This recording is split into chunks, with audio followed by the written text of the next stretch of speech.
Good afternoon, and it's great to have you this great Friday as we're discussing something to do with saving. The government initiatives that are encouraging Ugandans now to save. A couple of times these conversations have fallen in our ears and in our living rooms or wherever we are, and we have never taken time to make sense of why the government is consistent about saving culture. This conversation is powered by the Microfinance Support Center, and today in studios with me I have James Muhwezi, the Communications Officer from the Microfinance Support Center, and I have the RCC of Lubaga Division, Mr. Herbert Anderson Burora. I'm Andrew Chamagedo, and good to have you this afternoon. Good afternoon, gentlemen. Good afternoon. Good to see you, James. Good to see you. RCC, good to see you again. Yeah, this time when we are not discussing politics, it feels good. It feels good, and I always argue. Everywhere you go, people want to tell you this party who did. They never talk about issues of national importance. Yeah. And I think the core principle now that people should pick interest in is the economics. Yes. The politics has been here for too long. And it will stay. And it will stay, Yes. but once the economics leave you behind, I mean, it's hard for you to recover. It's hard for you to pick up. So I don't know why we never pick interest in talking about. As a country? As a country, we speak politics morning to evening. We eat politics, we sleep politics, we dream politics, we think politics. And when you talk about economics, everyone will. So I'm glad to be here, not talking about politics. It's exciting. James here from the Microfinance Support Center. First of all, I want to track how we're progressing as an entity. How is the MSC progressing? How are the people picking on, especially with the SACCOs and the Emyoogas? Yeah, so we are always glad to report to the country the performance of the flagship program by His Excellency, the Emyooga program. Since we started 2019, it is amazing to note that so far we have mobilized over 67 billion Uganda shillings in savings. That is cumulative savings mobilized to date. 67 billion shillings. And these billions of shillings have been mobilized by 1,850,000 Ugandans from over 116,000 Emyooga associations. This is how much people have embraced the program, and much less the savings culture. This is how much people have embraced the savings culture since we started. And that makes a lot of sense. Let's come to the conversation today, the government initiative and consistency on savings. You as an entity that has been at the forefront fighting this and, trying to drum this to the wananchi, what are some of the challenges you've seen possibly the nation does not know at large? Okay. I think I have to pick it up from what my colleague has just said. Conversations on politics versus economics, versus economics and development. You see, I have been trying to pick interest as an organization. We've been trying to pick interest in how many countries have managed to develop based on the foreign capital inflows. You can hardly get countries that have developed based on foreign country inflows. There is what we call the national saving rate. National savings rate. The gross domestic savings, where Mr. Chamagero at household level, you have got James Muhwezi's business, I'm running a business, and the government. We are all saving. That is the contribution we make to the gross domestic savings. All of us together. They contribute to the national savings rate. Yes, today the conversation, by the way, is not about Emyooga saving. It's about the saving. It's about culture. It's about the culture for all of us in this country to save.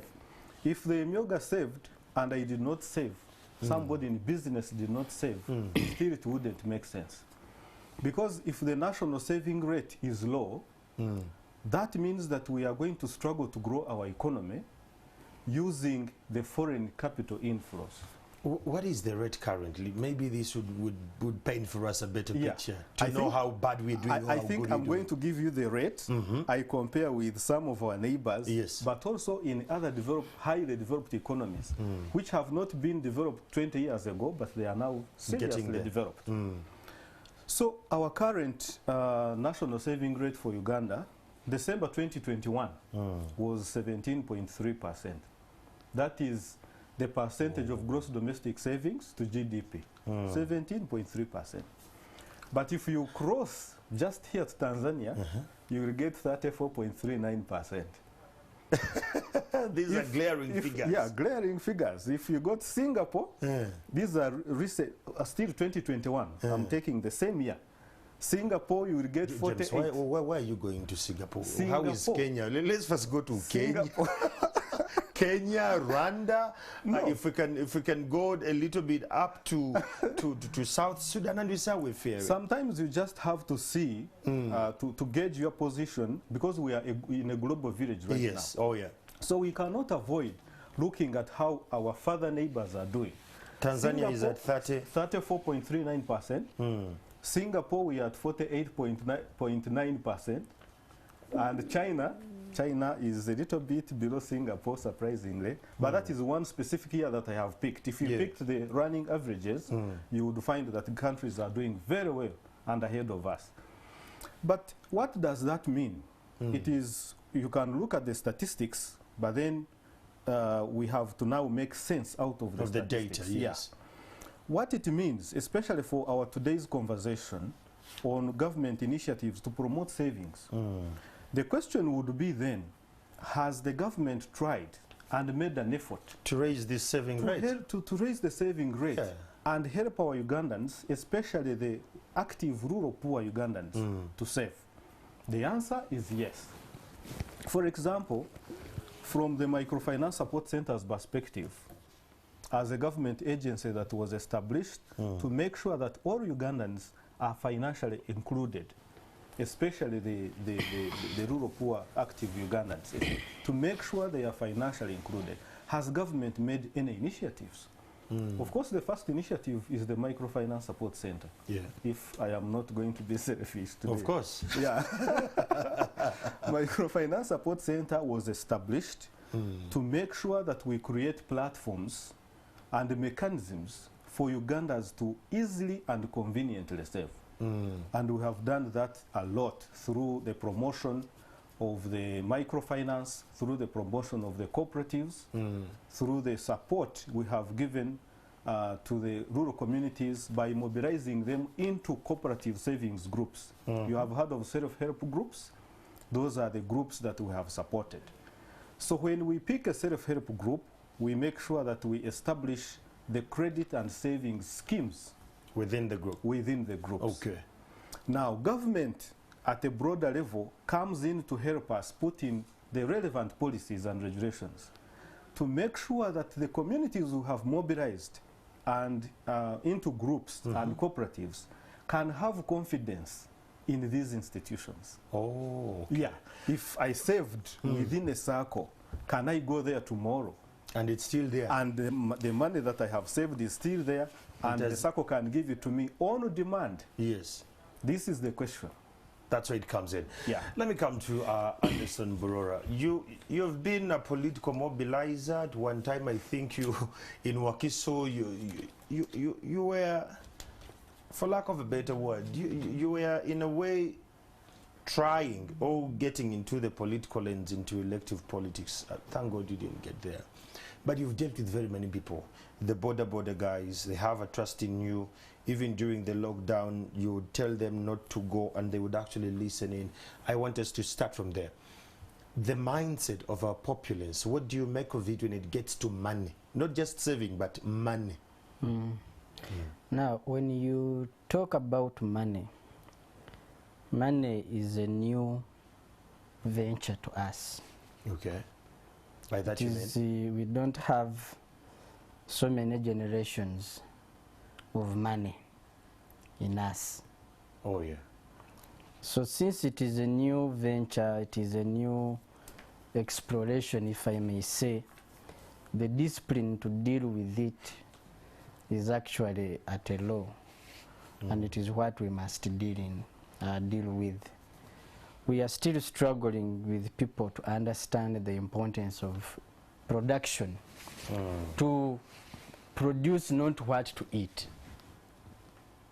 Producing what not to eat, yes, but to sell. But to sell. Okay. So you're teaching people to get into the world of excess. We are used to enough. I have food. I have my grass thatched house somewhere. My garden is there. That is all I need. So we are not hungry. And we are competitively moving so fast that the demand for money is so high compared to what is enough for us. I like that. I am trying to get you to the mindset. Sometimes we bully people into what we think, you know. I think your show deals with people maybe certainly who Very have been elevated, but the neighborhood. Yeah. So the fact that we are dealing with a very big population of people that is still below the poverty line, explains why even those who have gone up still don't have the discipline to deal with it. And money is a discipline. For one to have money, for one to sustain money, for one to exist around money, it's a discipline. And that discipline has so many inspirations around it. And the inspiration is actually not to have it. The inspiration is how to get it. And to have it and get it and spend it and invest it all are so many complicated concepts altogether, for which we must deal with, by the way. So a woman in a market has the capacity maybe to make 30 or 20,000 a day. And because she's dealing on a daily, tomorrow she will fall short of maybe capital, or she wants to add in her capital. And all she needs is a 50,000, which is an equivalent of Chamagero's lunch. That is a lie. But we'll take it. It is hypothetically saying. I am saying. As an example, certainly it is someone's lunch. As an example. As an example. These shows. As an example. Yes. But what this local woman will go through to get 50,000. One, I tried it when I was in Nakawa. Moved to the market and asked, how do you do business? Waliwo olubuchango yine ebizibu biki n'ogenda okwewola lusi n'olekayo endanga muntu. So you see that your national ID now, it's a collateral. It's a collateral. And for you to get it, the process you go through, you have to pay because you'll need it tomorrow. So these women and men who are working in maybe small-scale initiatives or enterprises, they need capital. True. And institutions available to give capital are banks, of which banks it is hard for you to go and get money. Maybe go and borrow 50,000 or even 100,000 or even maybe 500,000. That is not their target. Their target is, for example, people who will want maybe 5 million and above. But I want 50,000. To have a kickstart. To have not even, but add in my capital. How do I get the 50,000? I'll end up staking more than what I want. So what does Emyooga do? Emyooga actually was not about government giving people money. It was to create the culture. It was to create the culture of unity, of togetherness, the magic. The magic, for example, of border riders. How many are they? How do they live? How do they sustain their business? How do they get spare parts? How do they get these motorcycles? You find one riding a motorcycle from these lenders at about 100% interest. That's not business. Oh yeah, it's extortion. 190%, that is extortion. So the magic was, you guys, can you get together? save together. That if you are 5,000, let me say you are 200 in a parish, can you work together, save? You accumulate capital that you can purchase these motorcycles and sell them amongst yourselves as a club, as an investment club. That a motorcycle a colleague is getting at 90% interest, he can get it at 20% in the circle. In the circle. Because for you, you are doing what, first of all, you are not accumulating capital, but you are empowering yourselves. So you're not collecting money to accumulate and maybe make it a very big venture. No, you are empowering yourselves as border riders. That instead of one going to borrow it at 90%, you can accumulate capital and have it amongst yourselves and make sure that a colleague is supported. And this makes you what? You get cheap money, which helps you quickly pay back, but also embark on a journey to develop yourself in a very short time. Whereas when you go to money lenders, there is no money lender that is below 30% per month.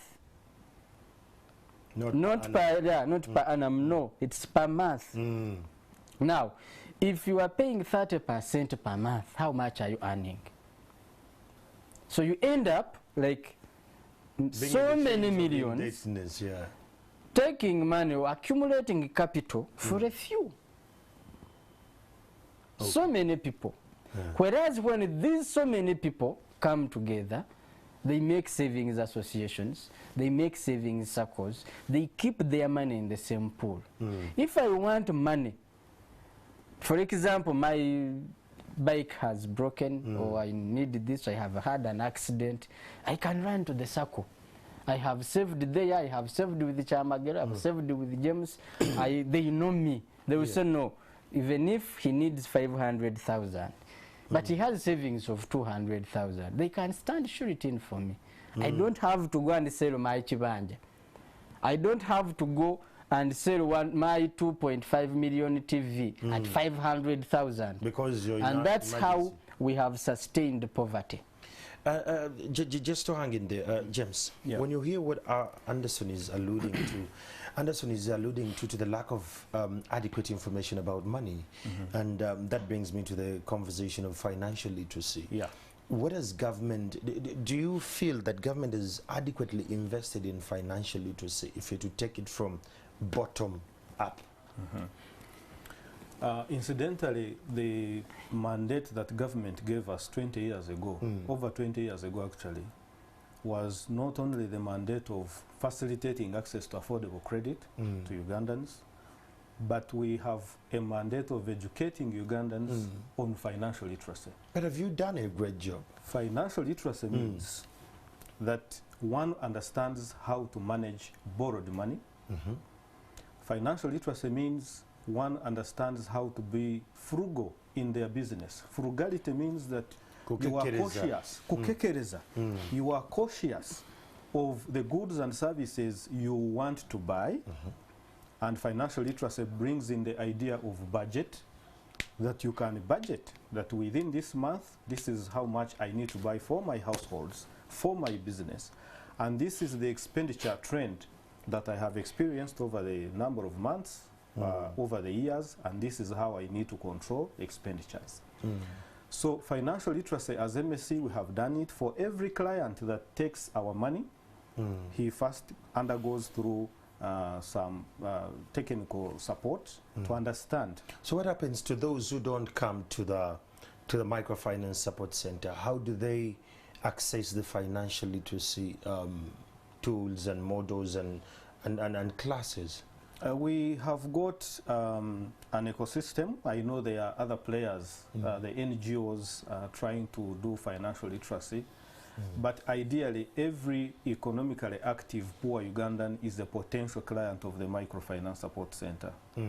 We try to make sure that we disseminate the information about this Microfinance Support Center through our partners, the primary ones being the district local governments. That is why our colleague is here.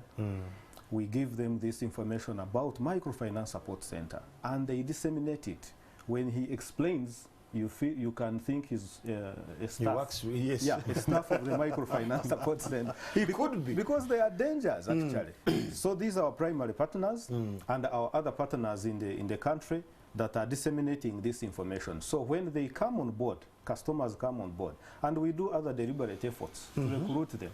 Through the media, for example, we have got some sensitization workshops, engagements with our partners. So we make sure this information is pushed across for Ugandans to know that this is a government entity that is here to support you access affordable credit, that is not taking away the assets that you have earned over time. Yeah, so we are doing that, and we continue to do it. Anderson, if I could come to you. So he's saying that they are talking to the possible poor or the vulnerable financially, if I could put it that way. And if I could go by the national savings rate of Tanzania and Singapore, these people have inculcated financial literacy from schools. Let's go down now and let's look at our schools today, Anderson. When you listen to what our kids are saying and what our school-going age, someone in P5, do you see our curriculum covering the element of financial literacy? Well, that is a long way to go. First of all, I told you is the issue is not to have the money. I have seen people who get money and money becomes a problem to them. Oh, yes. Like someone cannot sleep, someone cannot settle until this money is finished. Our friend Brian had a problem like that years ago. So money can become a problem. But actually the issue here, what we are talking about, the discipline, is the discipline to do what? To hold the money, to financial hold the discipline. money. The financial discipline. So this financial discipline has nothing to do with how wealthy one is. Financial discipline is just a matter of doing what is right. Now the question will be, do our people know what is right? Financially. Financially? We still have issues to deal with as the young people. As we speak now, we are ranked number 3 in the world. Number 3 or number 2. And for the last 5 years, we have been 3 and below globally as the most country to consume alcohol. Yeah.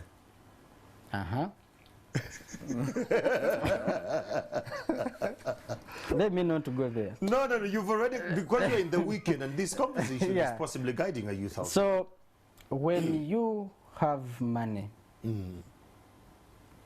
that's where we get issues like government. Because government has not given. If you go deep down into our villages, and people have this explanation that people are becoming drunkards because they are poor. But you don't buy alcohol. You don't go to the well and fetch it. Yes. That people are not taking their children to school because they are poor, but they can afford to go to a bar, buy a waraji of 300, 500, 1,000. We have been able to see people who have vast pieces of land that is idle. We have seen people who finish what they have. You sell 10 acres of land to come and buy a motorcycle. So the decisions we are taking with what we have is partly to blame for who we are today. Just because I've told you that we don't have a very big history of money in our families, even where we come from. They call it new money and old money. So old money comes from 3 generations and above. Exactly. And some of us now in our generation, we are the first entrants in the money space. Money space. Okay. So we have a very big issue to deal with. Oh yeah. You find, so to break it down is, first of all, we need to understand the decisions we make when we get money. Are they binding? When I had just got a job, I usually use this as an example. 3 of our colleagues in the 3rd month into the job got a second wife. 3rd month? 3rd month into the job. That was a lot of money. No, not a lot of money. It's because now they are seeing there is a consistency of money coming in. The salary can come, so this one can have food there, the rest we can gamble. So we have our young people. I have been involved so much in the border sector. Though I have been blackmailed, but I have learned a lot. Yes. I have been trying to tell them that for you to consistently get money does not increase the appetite of your eyes to be satisfied with whatever you see. And it can be women, it can be alcohol, it can be pleasure, it can be... You don't have to gain the appetite, but you have to maximize your avenues. The consistency that comes with your money should spur you or inspire you to maximize investment, not expense. But did they understand it? Some do. Okay. Some do. Actually, one calls me consistent. Angamba manya sisi obukazi buchansigaza mukyala wange omu nitukyuse mukyala wange kati twaguzeeyo akabanja ali mukyala alima. Era buli weekend nvuga epikipiki ne tukomawo nga twakiri tuyina gundi emmere oba tuyina kye tusuubira akataka kaffe kagaziye. Why? You get money and your appetite to spend supersedes your interests to invest. And that alone is a very big problem, most especially in our young people. Yeah. When I don't know, the pleasure, the urge for one to be seen, the as immediate if gratification. Yes, as if nenawo. This MSC is not only for farmers, where they have invested a lot of time, but also the mindset of the elites. You have seen young people wanabajja najjira emmeeza n'aziduga z'omwezi, next month ali ku street grassing. So we have to deal with, to have to undo, to decrypt our mindset towards money. And the self-actualization, this thing that makes one think that for me to Chamagero to feel me, he must. I need to. You paint that pseudo picture. My friend Brian Amtaire calls it pseudo elitism. So, if we are to talk about savings, let me tell you, Chamagero, there is nowhere, even if you get $1 billion today, and you don't invest. And you don't save. Anyway, saving is after you have harvested, then you put aside this and that. And then you invest. So we need to look at it critically, that money is a discipline that you must get. If money still exaggerates your appetite, of sexual intercourse. As a generation. If money still excites your throat, that nina mwaka kadde Guinness takyakola kati nina kunywa Black Label. If money still makes you think that you have to show everyone you are still poor. Yes. And maybe lastly on this is, what are we taking interest in as the young people? Where is the market going? What are the needs? What does the market demand locally, regionally, and internationally? Yeah. It's what we should look at. We are not going to all go into mining. We are not all going to be into manufacturing, but God has blessed us that we are a basket of food. No one, even someone who is on a sick bed, has some food, wants to eat. So if you have land, what are you doing with it? Don't sell land. Okay. If you have ancestors, what have they dealt with before? So I was telling, I put something on that. If you're a young man and in your shoe rack there is no gumboots, it's worrying. it's worrying.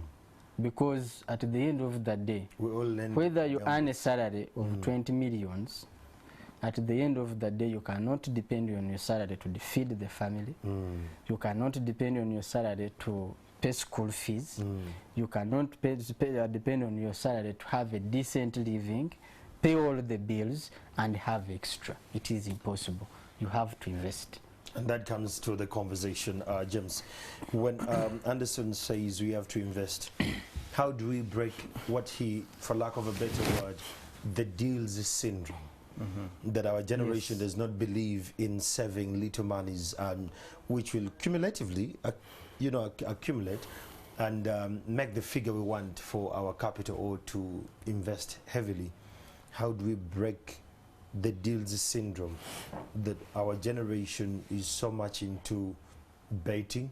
They believe one day, the more consistent they are with the betting clubs, they're going to get maybe $1 billion shilling and that will change their life simultaneously. But from his explanation, it's very incumbent that even when you get the big chunks of money, without financial literacy, you're actually just going to go 10 billion down the drain if it actually hits you. So how do we deal with the deals syndrome? First of all, you reminded me when you asked him about somebody in school Understanding and money. the curriculum. Have they properly understood? Is the curriculum providing for our children in school right from when they are young? Because the betting comes when I'm old. Above 18, I can bet. But below 18, is that culture being inculcated in that young child? So that as we grow and as we get exposed to the niceties of the world, there is no excitement. So you reminded me of when the savings day actually started. When did we start this World Savings Day? To create awareness and sensitization about people in the world, not even Uganda, about the need to save. And the savings today, even through Emyooga, now it has come out mostly in Emyooga. Emyooga is one of the programs of government that has tried to establish a linkage between savings and production. Because we are telling people, if you don't save, he talked of investment, there is no way we are going to invest. At household level, at the business level, at the government level. We have to save. So, 1934, you can imagine, when the International Savings Day was declared by one nice professor from Milan, Italy, called Ravisa Filippo. Filippo declared the International Savings Day when they held the International Savings Bank Congress. At the last day of the Congress, he said, let's declare the International Savings Day. Others call it the International World Thrift Day. Thrift also means kekereza, save of whatever you have earned, be thrift in the spending so that you can have what to save. But what is interesting about the issue of the schools and the children, the savings banks at that time, that is 1934, you can imagine. So these things are not new. The savings banks at that time were not doing it alone. In their effort to encourage all the savers in their banks to save, they worked with which one? They worked with schools, they worked with the clergy, they worked with cultural institutions, they worked with development organizations. That is a behavior trimmed down to the core. So it is an issue of the behavioral science that everyone understands that to be able to invest and produce. Now we are talking of not only producing for our local market, but if we are to be competitive in our businesses, we have to produce for the export market. The other day you had the president saying, we are buying furniture from China, yet we can make and yet our Emyoogas here are making furniture. What is the issue? What is the problem? So if we can encourage that savings for investment and production here, and the Microfinance Support Center and government is not going to do it alone. Everyone, I think this is a call from us really, that everyone should join us in our efforts to promote the culture of savings using whatever medium that is available, especially the media fraternity. You can do it much better. And that's where I'm coming again. do you think the media has, in one way or the other, done a disservice or a service to encourage saving? You have done a great service.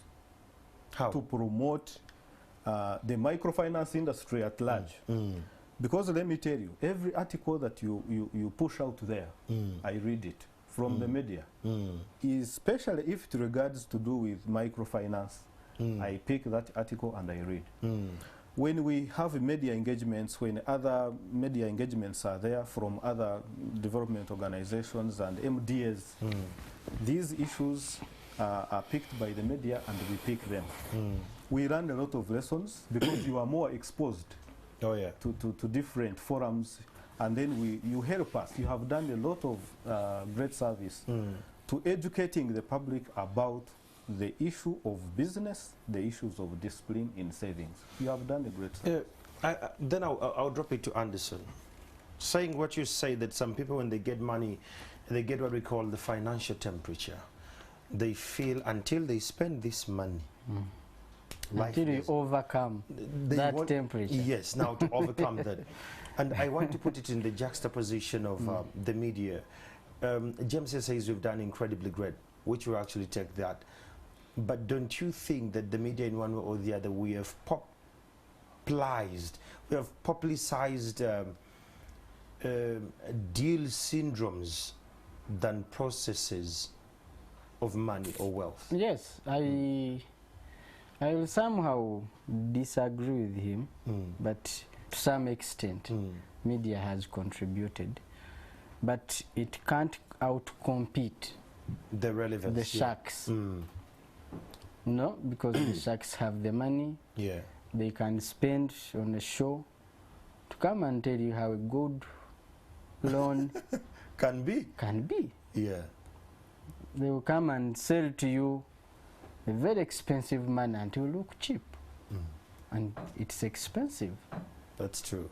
I was quarreling with banks in Rubaga recently, asking them, we partner with you, we give you clients, you open accounts with you, but what is your contribution to these clients we are bringing to you? Besides them banking with you, what are you bringing on board in return? That was a hard question for them. Yeah, and my demand is one.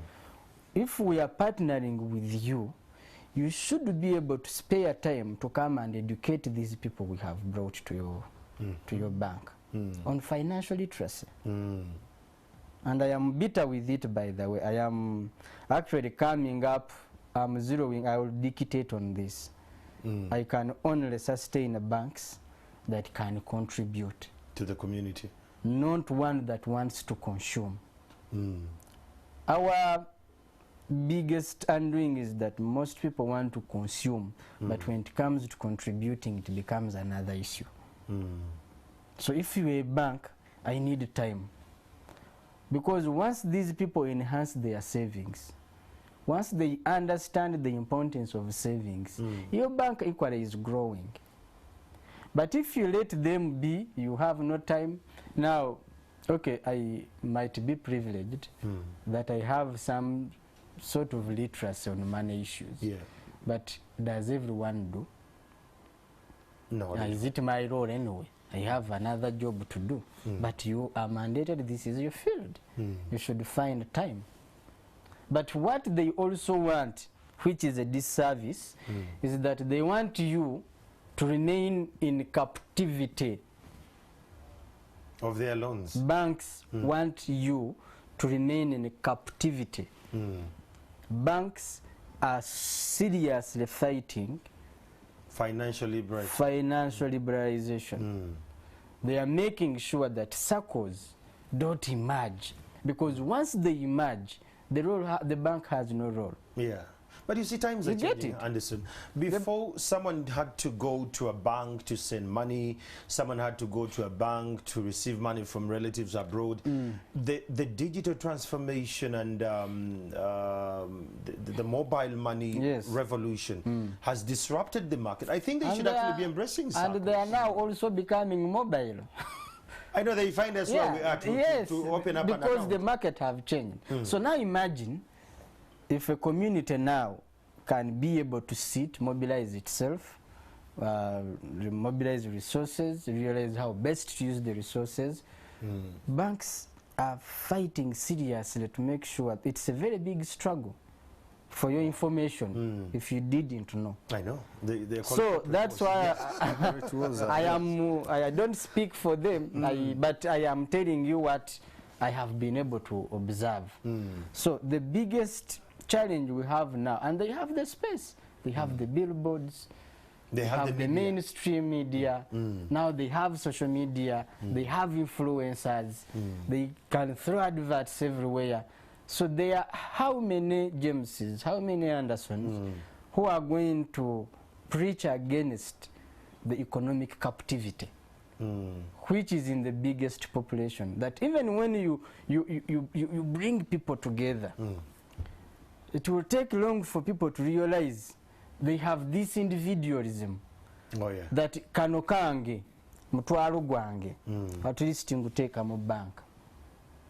Don't you think it's government mandate then to either, cast a wipe to the banks if they're not No, you see, because government has given the enabling environment for banks to thrive. Now, banks, let me give you another example. It's a puzzle. It's a paradox.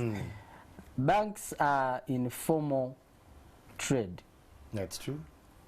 And they have a trail of taxation. You get it? So you cannot come out and say that as a government that we are saying, yeah. Because it's a tax base. It's a tax base. And government is major revenue collection is the tax base. It's not it's not doing business with anyone. It's just its business is how much has Chamagero earned. So it is to make sure that Chamagero comes to a certain level of earning that it can tax better. So you cannot say government to go and crack a hip to make sure that no, you have to have so many ambassadors. Within policy, I'm sure we can actually expedite. No, policy, let me tell you, Chamagero, policies are interest-based. Oh, okay. You get it? They are not generalized. You don't generalize. It has to be an interest. And where you put a policy, you must be able to realize some returns into it. But we have an opportunity that MSC can work with the informal sector. Yeah. It is in a position to pull you up from wherever you want, raise you, throw you somewhere, then it can go back and pick someone else. And that is also working through different policies. And the policies are there. And I think there are so many different policies that are working concurrently to address the same challenge. But the biggest challenge in this issue is that there is going to be a struggle somewhere. The Baganda say that wavu mpologoma yes nkoba za mbogo zijja zokka mu bunnya.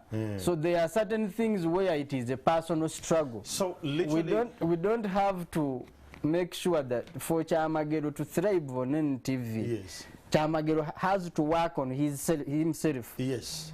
To make sure that he matches the standards of NT for him to stay. Yes. So when you come here and you don't work on yourself to keep the standard, to move ahead of everything, the system kicks you out. So poverty is a self-initiative. And let me tell you, government is doing abnormal things. I love the word. That's why it was coming. Government is doing abnormal things. Government has, in one way or the other, contributed, actually, James? I think I want to make a contribution. Yes, because government tends to be in the whole of East Africa. It's only Ugandan government. That's what I was coming, that the government is doing abnormal things. And people, the abnormal things, they are trying to find a justification. Like we have arrested people out of poverty. We have arrested people who were stealing pavers meant to construct a road. Can you imagine? So we called one leader. We said, abantu beyiya. That's a leader. That's a leader. He's saying abantu beyiya. The complacence of criminality. That's how far, that if you have a leader of such a mindset, that instead of condemning, he will actually come and condone and people, you find, you go to a baba bakolechi, bantu bali mubala kumacha bakolechi, and whoever is saying that is a leader. So we also have an influx of critical thinkers as leaders. It is becoming a problem. Chamagero, one of the challenges we have as to why we are going to be poor for a long time is the mindset of the leaders that is sometimes equivalent or below the population they are leading. But leaders are clear. Having a leader, that's what I'm saying, that you have a leader whose mindset is either equivalent or below you're thinking the thinking of the population he's leading. James, that's where we come in. Government giving out handouts and all that, don't you think it has actually affected our culture of saving as a country? Okay, I think it is handout versus incentivizing the issue of saving. Yes. Just imagine government bringing on board the Emyooga categories who have been for a long time financially excluded. Like a typical produce dealers from far place. Let me talk about the one I just visited, the Bugabula South constituency, produce dealers circle. I've just been in Kamuli right now. These people were not organized at all. Everyone was doing their individual production and buying and selling of produce. Emyooga comes and organizes them into the producer groups now as produce dealers, the Emyooga associations at their level. Government gives them the seed capital, which is an incentive. You see, for us in microfinance, we have met groups which cannot qualify for a loan whatsoever. However much you make it cheap, this group, this individual cannot simply qualify. Yes. And that's what the government has done. That in order to bring these people into the financial inclusion equation, by the way, the government formulated the National Financial Inclusion Strategy as one of the initiatives government is doing to promote and fight poverty and promote the culture of savings. National Financial Inclusion Strategy was formulated in 2017 and is running up to 2022. It is now going to end. So, this person who cannot afford a loan, however much you make it so cheap, it means you have to handhold them. To include them. To include them. And the issue of giving handout, it is not handout. It is an incentive for this group to say, hey, so I can do it.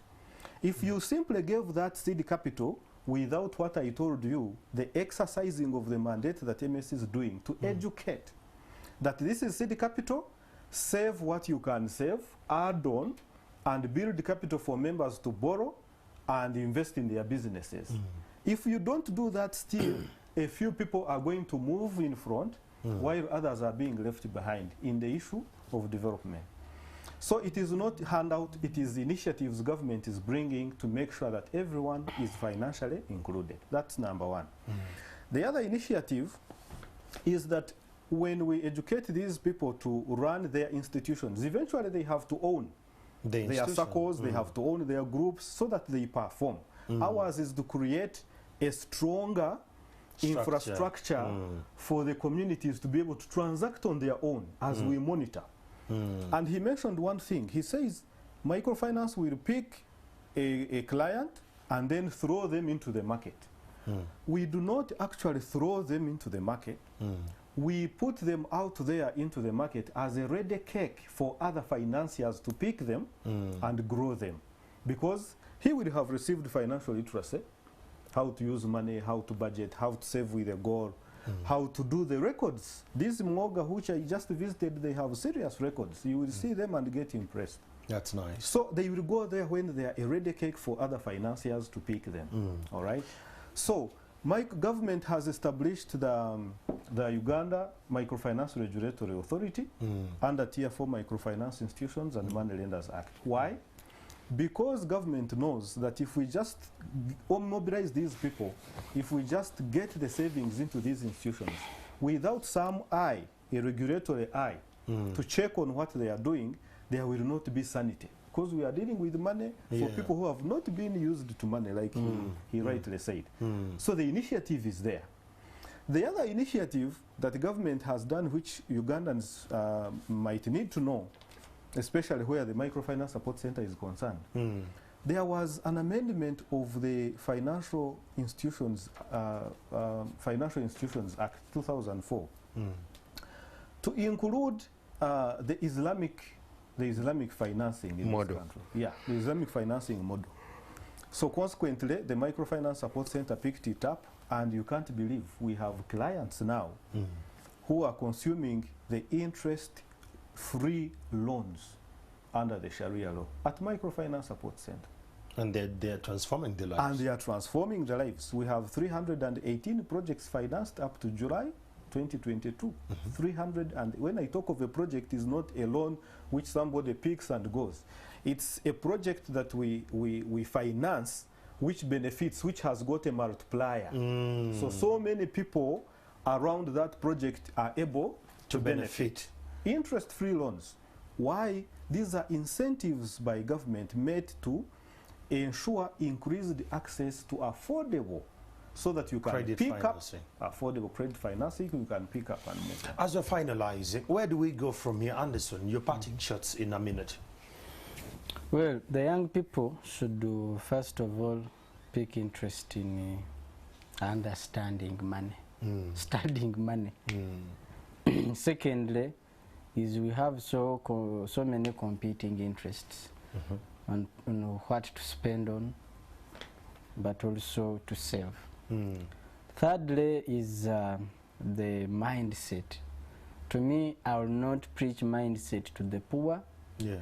I will not teach mindset to the strugglers when our leaders are struggling with the mindset. Struggling with the mindset. Yes. If we don't speak truth to the leaders to understand. Secondly is also this idea of our technical people always crafting policies that draw from the national coffers. The reality is we need to draw policies that will bring the population to terms to understand what exactly are we dealing in. I love it when you read the National Development Plan 3, NDP 3. There is so much to bring up, and it is more technical to grasp than just a document. It shows you the challenges, how far the challenges have brought us. And now it's up to you to pick interest, where to go or what to do. So as we end here, we need to rethink the idea that government can do everything. The government cannot help you to unzip your pant. It's you. It's you who does. Why do you have to have 5 children? Yet you can 6 afford children, yet you can afford 1. Why do you have to go on marrying and doing this and that, yet you cannot afford? These are the realities, Chamagiri. Thank you so much, Anderson. Lastly, we need to adopt the culture of discipline. Discipline with your eyes. Discipline with your mouth. What you eat must be discipline with every body part you have. Yes. The moment you become indisciplined, because the biggest cause by the of our problems are part of our body. If it is not the mouth, it is the eyes. It is the eyes. Yes. And the eyes will feed the West. James, while you're finalizing, what are your parting shots? Where do we go from here? My parting shot to the viewers is that this month we are running, it is a savings month for the Microfinance Support Center. In March this year, we started a savings challenge for our Emyooga circles. That's true. The over 2,300 Emyooga circles have been participating. They are competing with which one saves most. So we are crowning this month And next month, which is November, our Emyoogas are going to come here in Kololo at a date yet to be communicated to showcase the magic that the savings have done in such a short time. They will be showcasing their products. So we are calling upon the viewers and also everyone, every stakeholder to join us in the effort of promoting the microfinance industry, and also more specifically of promoting savings among our people, so that we can reduce the dependency on the foreign inflows of capital, that we can now invest and make our economy more healthier than it is. Thank you very much. Thank you so much. That is James Muhwezi, the spokesperson of the Microfinance Support Center. And of course, in the studios, we equally had the RCC of Rubaga Division, that is Anderson Abbott Burora. Amandru Chamagero, while finalizing this, save the little coin today, it will save you someday. Good afternoon.